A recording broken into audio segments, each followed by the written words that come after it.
ხო, ესეთი შეკითხვა შემოსული ჩვენთან რეალური სივრცის გვერდზე, ვთქვათ, ბიზნესი, რომელიც დოლარზე შეიძენს თავის, ვთქვათ, პროდუქციას, ასეთ შემთხვევაში მიმართავს ბანკს და ჭირდება დოლარი.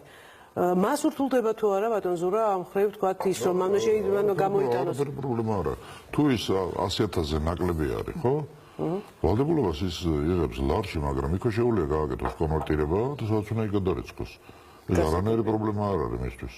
მაგრამ მას შეუძლია მივიდეს და დოლარში მოითხოვოს ეს ხი, თუ მას ზუსტად იცის რომ დოლარი ჭირდება. ეს გამორიცხული იქნება 100.000-ზე ნაკლების შემთხვევაში. 100.000-ზე ხო გეუბნებით 100.000-ის შემთხვევაში.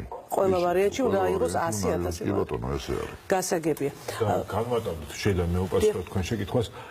მნიშვნელობა აქვს თვითონ კონკრეტულად ეს ბიზნესი იქნება თუ ფიზიკური პირის შემოსავალი ვალუტაში, იმიტომ რომ სესხის აღებისას მან იცის ესე ვთქვათ კურსი, მან შეუძლია კონვერტირება გააკეთოს, იცის ფასი, გადარიცხოს.